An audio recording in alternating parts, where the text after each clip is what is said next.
Hey everybody, from Beantown to your town. This is the Beantown Beatdown. That's right. Once again, from Belmont, Massachusetts, Matthew Burris here with my boy Gabe. Gabe Chavez here, also from Beantown. Yeah, by the way, Gabe's a little under the weather, and thank you for being such a brave soldier.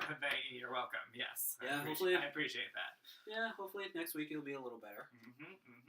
So let's get right to it, to some headlines. First and foremost, the fight that everybody has been wanting to see, Mayweather and Pacquiao, is finally going to happen. Wow, awesome. Yes. May 2nd, Cinco de Mayo weekend. Yes, finally, after all the negotiating, the politics, and 5 years of bullshit, we finally got this fight. Awesome. Yep, we finally got this fight. I do think HBO and Showtime are going to co-promote this, just like they did with the Lewis versus Tyson fight back in 2002. And I, for one, am looking forward to this fight. I like both fighters, but of course I'm going with Mayweather on this one. I think Mayweather's going to give Pacquiao a boxing lesson. Sweet. Yep, and I plan on having a big fight party too, and you're invited. All right, awesome. Yeah, we'll have to see how that works out. I'm definitely this is one of the few ones. This is one of the few I'm going to get really into, and I want to see how it goes down. Yeah, just prepare for a lot of Mexican food and tequila. Yeah, it's always prepared for that. Yeah, it's Cinco de Mayo, so we gotta have a little respect for the Mexican brothers or Latino brothers out there. Yeah.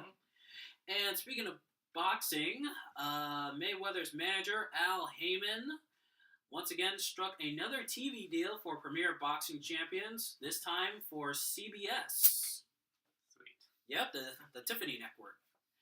And their first fight on CBS, it will be on April 4th when Adonis Stevenson, the WBC light heavyweight champion, takes on Sakio Bika for the light heavyweight title. Sakio Bika, a former super middleweight champion.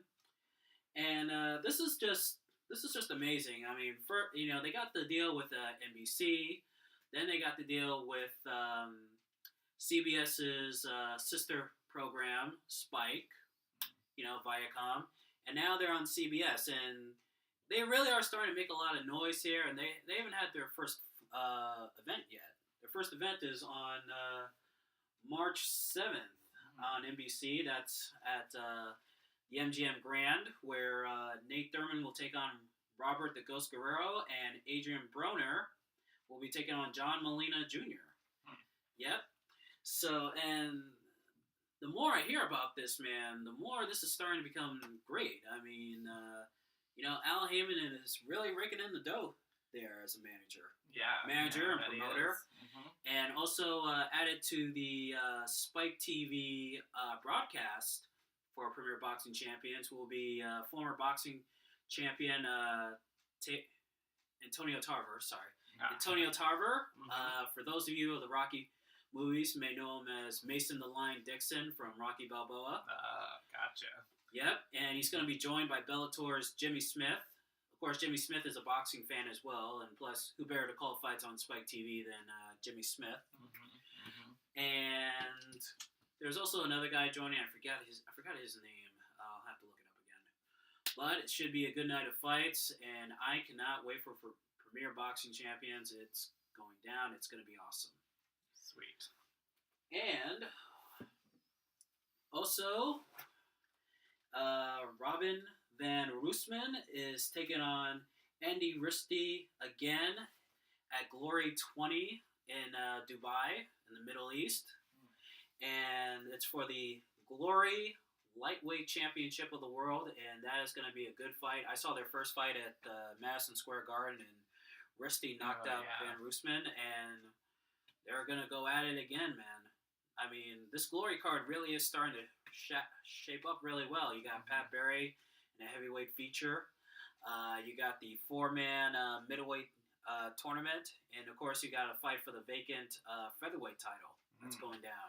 Awesome. Yeah. So, I mean, you said it's in Dubai. Is this like one of the first times they've been all the way out there? Yeah, this is the first time they've been out there in the Middle East. They've been mostly in America, Europe, mostly Turkey and Istanbul.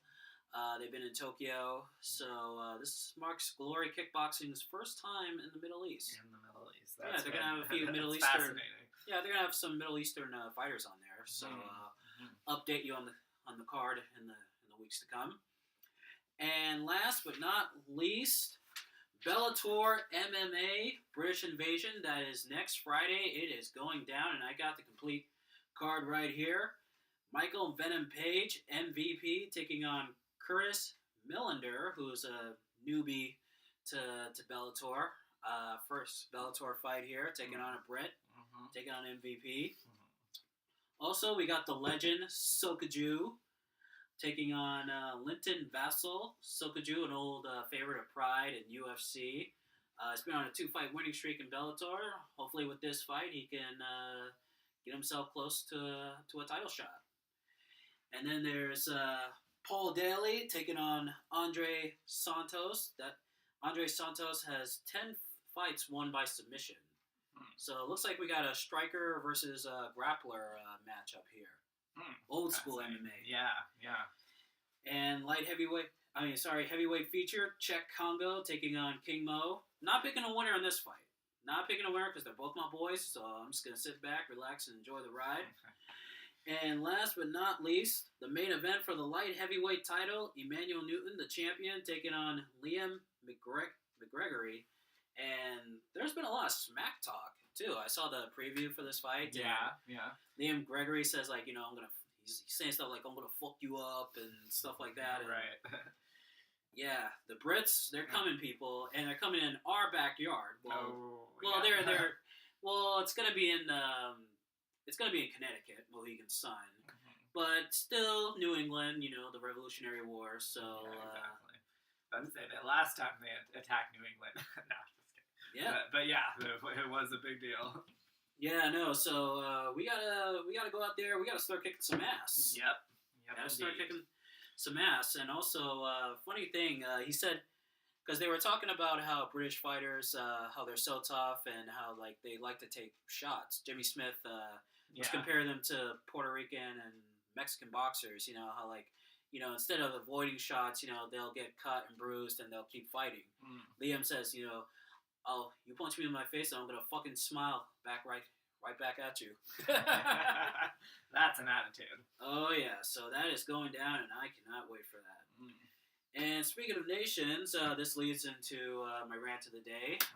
Doing a little switch up here, keeping things fresh. Exactly.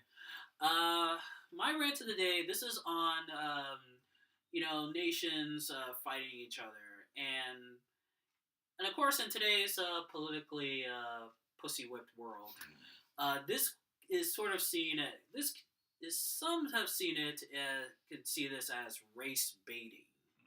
Because I've seen people go on the internet and they say, like, why you have nations fighting each other and stuff like that. Well, rather it be in the ring or the cage than out on the battlefield. But those are the kind of fights, from a business standpoint, draw money. Right. I mean, this MMA fight with England and America at Bellator, this is drawing in money. I bet, yeah. Yeah, this is going to draw in money. Serious attention. Yeah, exactly. Just like last year, what they did with the Russians in America. They had the Russian fighters. Right now in the whole world of combat sports, we got a Russian invasion. We got some good fighters in boxing. We got some Russian kickboxers like Artem Levin, who's the current Glory middleweight champion, and we got some great Russian MMA fighters out there as well. And Joe Warren said it best. Fighting a Russian sucks. It sucks because the Russians, they're be up for it. Yeah, because the Russians, they're tough. They're both physically and mentally. Yes. And they do not know the meaning of the word lose. Okay, losing is a word that's not in their vocabulary. Right. Exactly. So it's sort of a good thing you're not kickboxing now, man, because if you had to fight a Russian, you'd just be like, oh, fuck. Yeah, I've got a bit of Russian blood in me, but it wouldn't be enough to carry me. not with full-blooded. Oh, okay. It's, Yeah, but it's always good to see nations go at it, especially also look in the boxing world. I mean, Mexico and Puerto Rico. That's like the biggest rivalry in boxing. Period. mm, Well, just Latinos. Period. Because Latin fighters. They go at it. It's nation versus nation. I mean, like right. when De La Hoya and Trinidad fought. I mean, like there was Mexicans because there were Mexicans that full-blooded Mexicans that really didn't like Oscar De La Hoya because they felt like, he's Americanized. I mean, was born and raised in L.A. Mm. And he said like, well, he's not really a warrior. He doesn't like to get in the mix and like slug and get bloodied and cut up. But in that fight, man, every Mexican wanted De La Hoya to win. They're like, okay, we don't really like this guy, but we're going with him. I mean, and yeah, you can see in all sorts of the Latino cultures that all these things are a big deal. I was just thinking of going to sports. It's like the World Cup was like a huge deal, and I'm sure the Brazilians still kicking themselves. How could we ever lose to Germany? That type of thing. Well, yeah, I mean, yeah, especially in soccer. In soccer, you can see it with Mexico and Puerto Rico too. They go at it on the soccer field, and they go at it in the ring. Right. Yeah, right. You can see it in Mexico and Brazil too during the Olympics when they played for the gold medal game in soccer. And, now we're starting to see some Mexican versus Brazilian fighters in the UFC. Right. Exactly, and but I like it because it's not just a fight for your title for the title or for the namesake of your gym. It's about fighting more for your country, your pride and stuff. Exactly. Yeah. I don't know if you remember this, but like during the Pride Days, Pride Fighting Championships in Japan, that was like the Olympics of mixed martial arts. Even though the company was based in Japan and the Japanese had their fighters, right? You had the Japanese, you had the Brazilians, you had the Americans, and you had the Russian fighters too. Yes. Fascinating. Yeah. Yeah, exactly. They didn't, and the Japanese, they were loyal, man. Like they didn't care if it was Hoist Gracie or Rampage Jackson or Fedor. It's like they respected them. They earned their respect. But when it was against the Japanese fighters, the Japanese, they play favorites. Right. Well, that makes sense, I guess. Yeah, exactly. And that's the same it should be here in America. But it's good for competition. It's good for competition. Like I said, rather it be in the ring or cage than out there on the battlefield. You know what I'm saying? So, a lot of pride out there, and the British fighters, they really are starting to come along too. They're not the elite of the elite yet, but they have a good reputation of being hard workers and gritty fighters. Now all they need is one world champion. Right.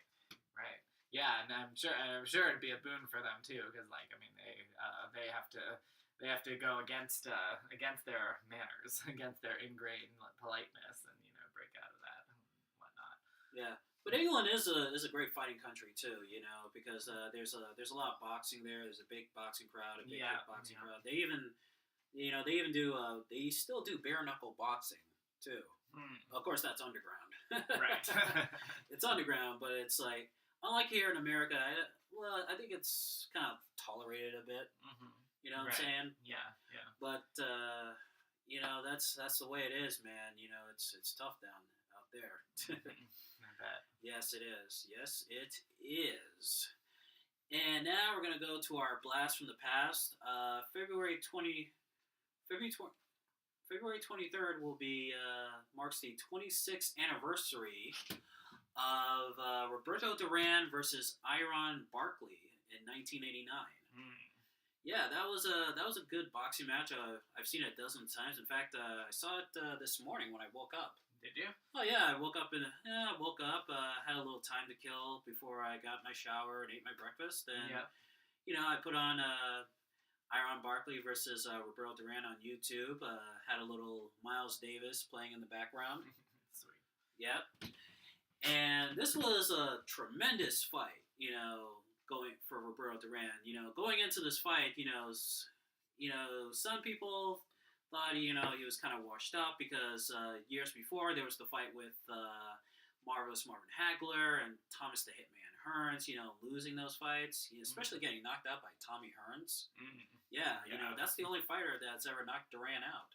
Really? Yeah, Duran he's always known for having a quality good chin and stuff like that. Right, totally. Yeah, but, he had some comeback fights and stuff, he was, but, against Iron Barkley, who was considered the elite of the elite now, because Barkley was defending his title, and he had just knocked out Tommy Hearns. Yeah, he beat Tommy Hearns. He knocked him down in one round, and then in the same round, he beat him, and when Richard Steele went off to call off the fight, Tommy Hearns went right through the ropes. Oh, yeah. Yeah, wow. And for Barkley, this was more personal because, as I mentioned before on our podcast when we talked about the unsung heroes of boxing, Barkley was training partners of Davey Moore. And Davey Moore had fought Duran back in '83 for the junior middleweight title, and Duran beat the shit out of him. And by that time, Davey had passed away because of the car accident and stuff. And so Barkley was definitely, taking this to heart. Right. And the fight took place at Trump Plaza Convention Center, which is now the Boardwalk Hall. Oh, yeah. Yeah, because Trump no longer, has a hold on that. Yeah, it's actually the same place where Tyson knocked out Spinks as well. Oh, really?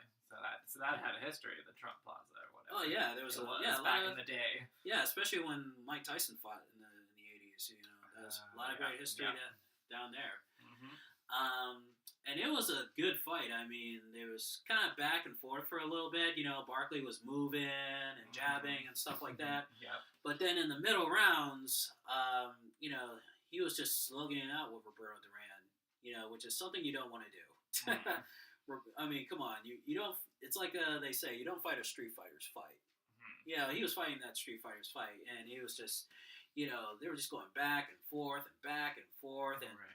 Duran slugging it out also in that, Duran was trying to wear him down. Is that what because Duran was also hitting him to the body and to the face too. Again, still proving why he's Manos de Piedra, the hands of stone. Yes. And Duran finally knocked Barkley down in the 11th round. Yeah, he knocked him down, and then going into the 12th round, they're slugging it out again, and Duran won on a split decision. Yeah, it was a good fight, man. One of the best, if not the best fights of Roberto Duran's career. In fact, it was voted by Ring Magazine as the 1989 Fight of the Year. Oh, really? Oh, yeah. Well-deserved, too. Yeah. Yes, well-deserved. And Barkley, he would continue on the fight. He would win the super middleweight title and then win the light heavyweight title by beating Tommy Hearns in a rematch in '92. Fortunately, kept on fighting. He even lost to James Toney and then eventually retired in 2002. Roberto Duran.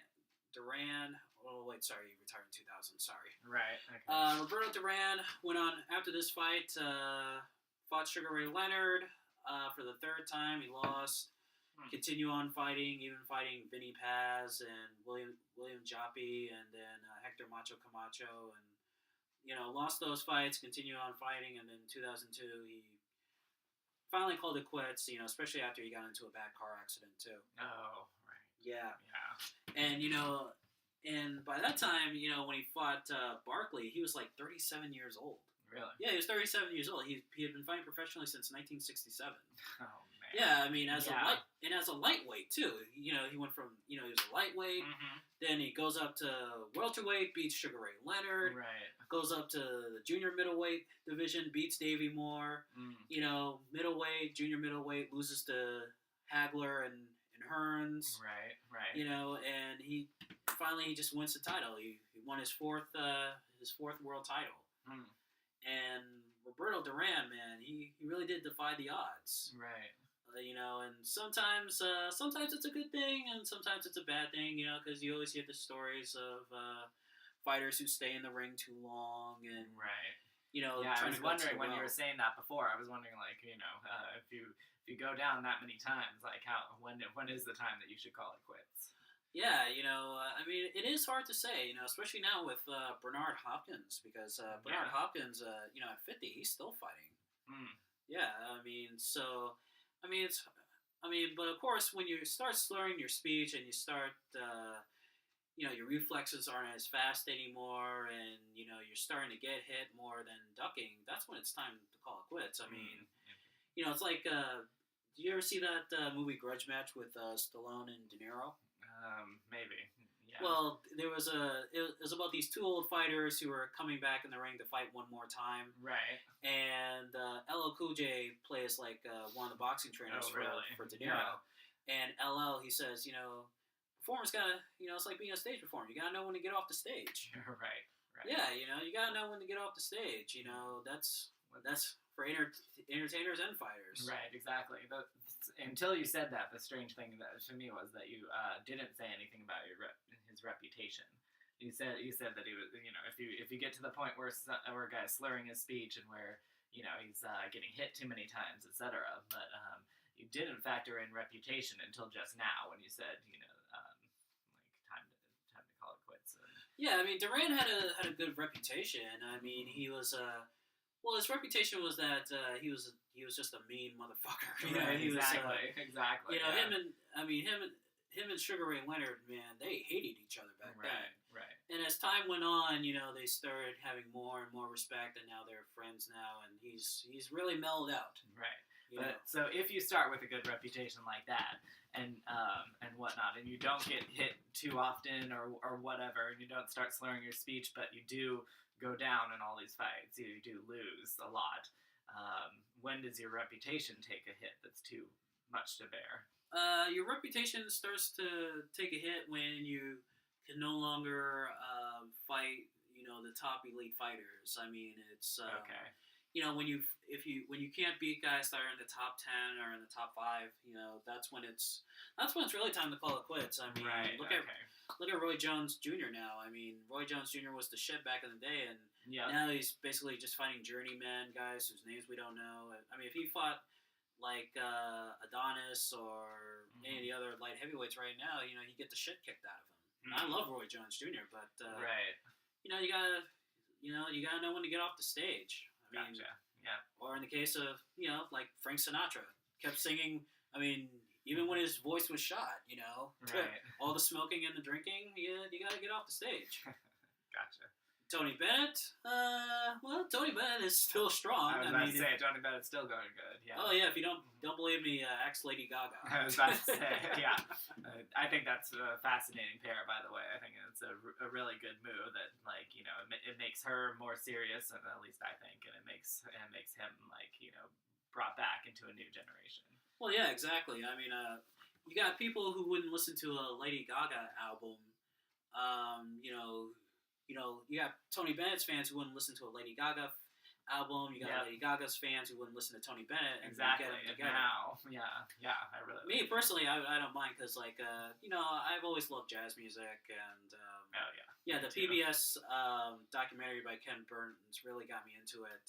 As a kid, and I do like Tony Bennett, Miles Davis, Sinatra, and Coltrane, and those guys. Really. Yeah, exactly. It's good music. Yeah, totally. Exactly. And getting back to the fights, man, Roberto Duran, he really did define the odds at 37, because in the world of fighting sports, your late 30s, that's when it's considered, well, maybe it's time to call it quits. Which is why Pacquiao and Mayweather are fighting now. Mayweather's 38. He's going to be turning 39 soon. Pacquiao's like 36. Right. So, it's going to be... Well, Mayweather, this is his last year. He says this is his last year fighting. So it'd be nice for him to go out with 2 more bangs and, retire undefeated. Yeah, totally. Exactly. And Roberto Duran's, that's why he's one of the best of the 4 kings right now. And Iron Barkley, someone who doesn't quite get the respect that's his due, I don't think. he's always known for knocking out. Tommy Hearns. Being Tommy Hearns and stuff like that.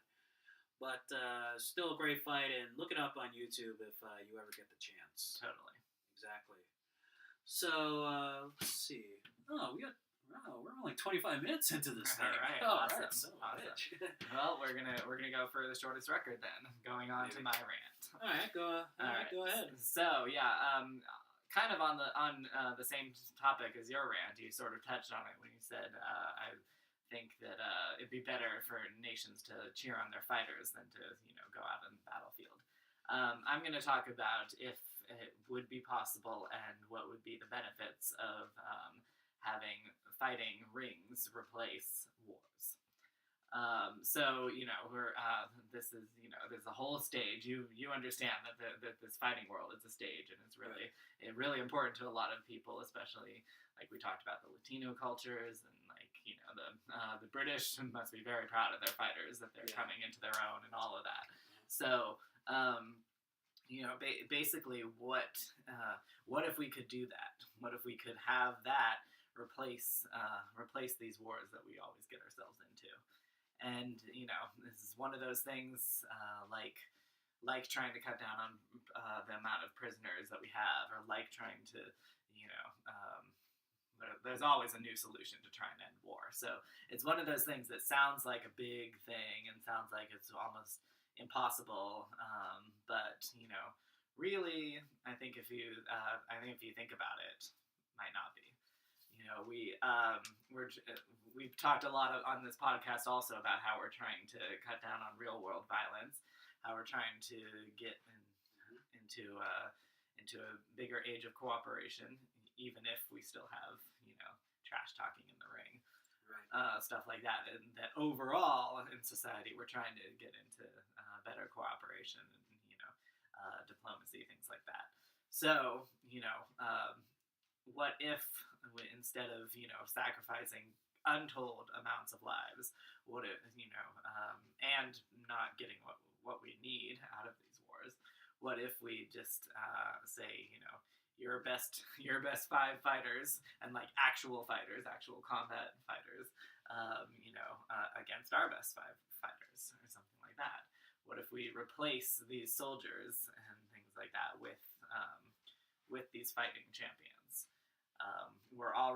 I asked before in one of the other podcasts, are we treating them, these fighters, like, what was the word, like gladiators? Are they too much like, sending them to get hurt for us and for our amusement? But, why wouldn't we do that instead of sending a lot more soldiers to go and die? That's my question. I think it could be possible. I think people have. I think I'm not the only one who's thought of this. Like I said, there has always been these ideas of something to replace war. Chess was actually meant as a strategy game to try and replace war. We saw that didn't work out at all. But chess doesn't have the flair and the grit that combat sports could have. So I do wonder about that. I do wonder if we have wars for all these strategic reasons and resources, oil, things like that. So there's that. But it also is about our nation's reputation. And we always did want to say USA #1, blah blah. Let's prove it again on the battlefield. But eventually that's going to take its toll. It's already taken its toll. I think we've already seen the damage that it would cause. Let's just go into another war. And they really had to try and convince us to go into Syria and to go into Libya and all that stuff.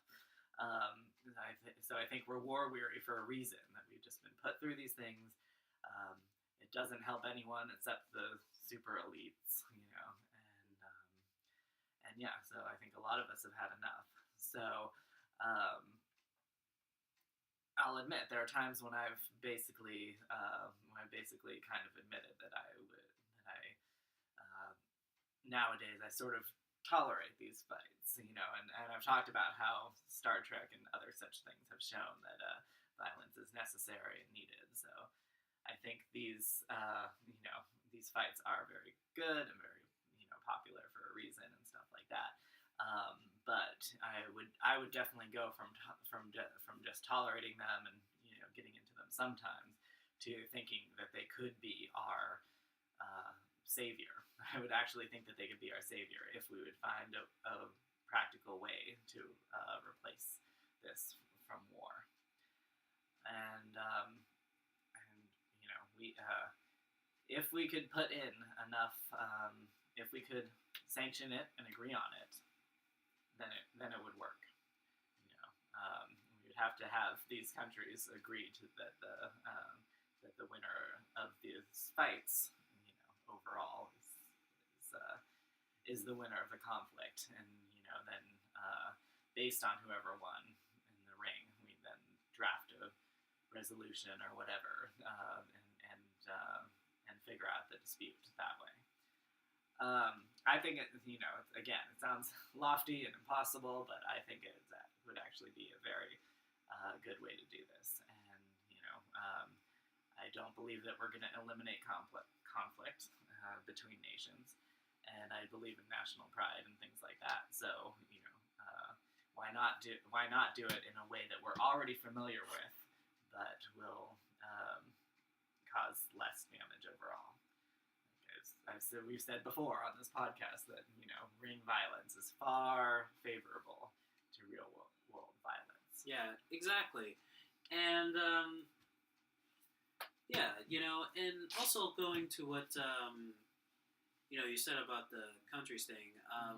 You know, especially for Americans, and I get like this too. I was a little bit like this in the World Cup when America was getting on a roll this year. Yeah, you know, the World Cup is that, you know, the thing about Americans is that you know, we have a reputation for in not just combat sports but any sport of kicking ass. Right. Exactly. You know, no matter what sport it is, you know, we're gonna try and kick your ass, even if it's something like gymnastics or that what's that thing in the Olympics with the ribbon? Oh yeah, ribbon dancing. Semaphore is the flags, but I don't know if it's called that. Yeah, you know, it's like we wanna beat you in that. Right, right. Even though we don't have like experience or whatever, like even though it's not something we used to put pride in, I think that's, you know, why soccer, you know, became a big thing this last year. We didn't really pay attention before, whatever. But like you said, once we started getting on a roll, once it seemed like we could, then we're like, yeah, let's do it. I believe that we can win. Yeah, it is. I mean, and plus, you know, like I said, it's good for competition, you know, for having nations, and who knows, maybe somewhere in the future, maybe it could be a way to eliminate war. Of course, by that time, maybe you and I will probably have gray hair and be hooked up to oxygen masks. Right. Yes, and arthritis. I definitely know I'm going to get arthritis. My mom has it, so it's what's the word? It's hereditary. Yeah, it's hereditary. Right. Maybe by then we'll be like floating and, you know, chambers and things like that. Yeah, we won't have to have gravity, you know, as much. Yeah, exactly.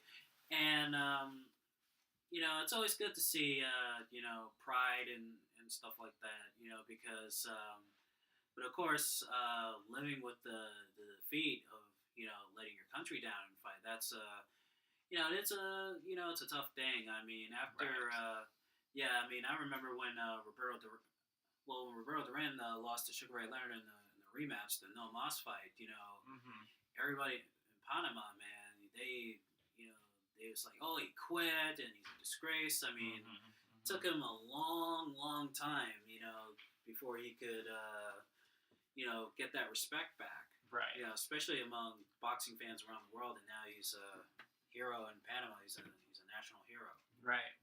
Well, I mean, so that just sort of illustrates that we're already doing this in a sense, like the national reputation thing. We are already sort of pinning hopes of a nation on these fighters, you know, and whatnot. So, you know, and while I do believe that maybe that's not the best thing, like for their peace of mind or whatever, like maybe since we're already doing it, I mean, it would be a lot worse if it was letting down a nation for real, like a war type scenario. But we're already pinning our hopes and our national pride on them.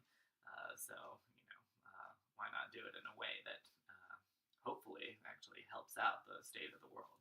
Yeah, well, I mean, boxers are kind of they're kind of really used to it, going in in the amateurs because there's like the Golden Gloves and there's the World Championships and the biggest one is the Olympics. Right. The Olympics can make they make or break your career as a professional. Yeah, totally. Yeah, totally. So like when you go into the Olympics, you got to get that gold medal and you got to for your pride of your country, you got to win. I mean, the last Summer Games, I mean, America and boxing, we got our asses handed to us.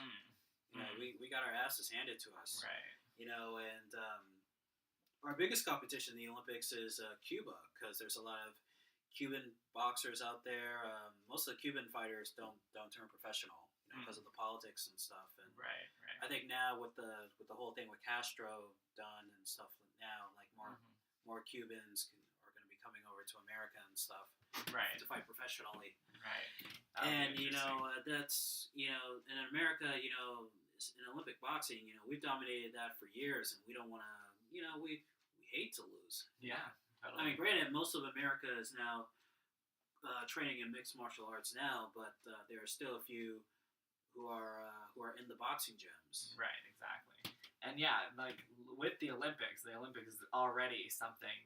The Olympics is already a step towards this, as far as I'm concerned, towards making putting diplomatic relations in the hands of athletes. We're already have these athletes represent their countries, go to a central meeting place that's different each time, and and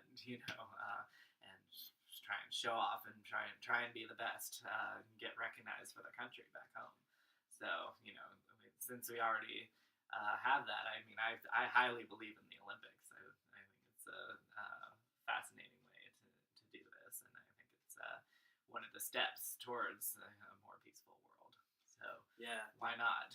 Why not sort of up the ante in that sense? Yeah, it kind of reminds me of what Chael Sonnen said years back about the Olympics, because he was talking about the UFC and talking about are we seeing the best fighters in the world, and he says like, well, in the UFC, it's all, it's about there's some politics, and it's about we're not really seeing the best fighters in the world because there are some guys in the gyms and guys in other promotions that haven't been given their shot, and that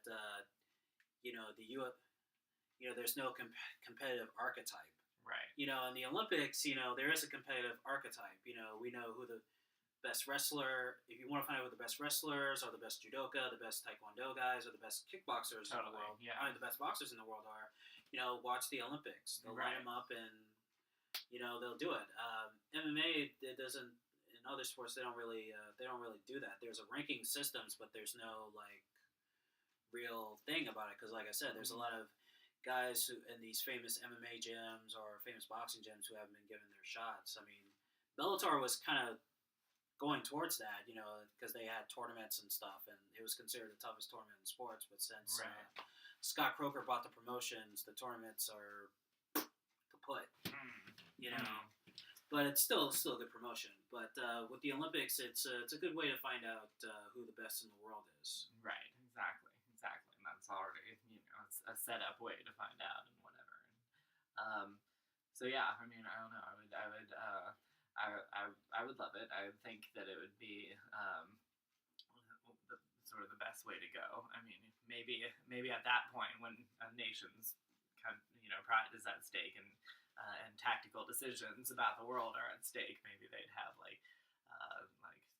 bring back the old tag team rule or whatever. That someone can tag someone out and take tag over. Team. Yeah, I can see the fans going like, tag team. Wait a minute, this isn't pro wrestling, you idiot. Right, exactly. Well, you got to use the best of what you have, I guess.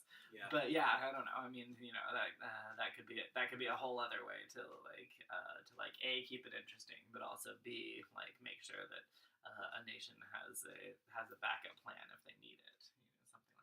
Yeah, exactly. And also going back to the whole competition thing, I mean, it's good because it's also good for each country to step their games up. Exactly. Yes. For example, That's what I was because going to we're say. also talking about the Olympics as well, Mm-hmm. which is coming in 2016 in Brazil. Mm-hmm. Look at the dream team. Basketball.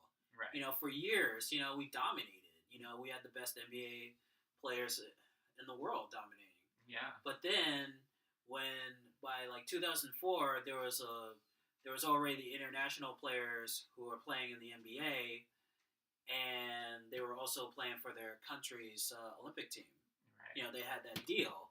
Right. So now the other countries had NBA players on their teams, and that's why we came home with a bronze medal. And now, since then, with Right. Mike Krokowski and Krokowski getting all these good players, especially Kobe Bryant and LeBron James, Right. we started winning gold medals again. Right. Totally. Because before then, they were afraid of us. They were afraid of the NBA players. We Right. were gonna dunk.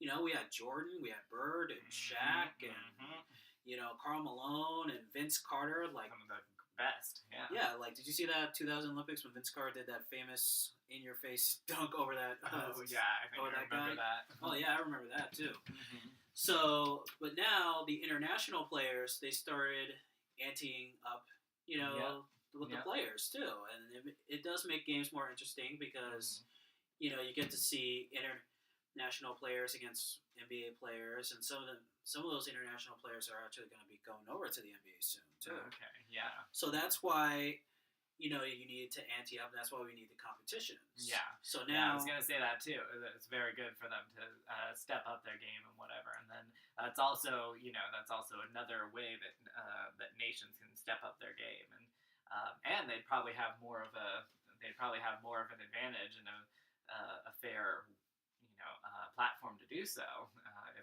if it's contact sports versus tanks and artillery.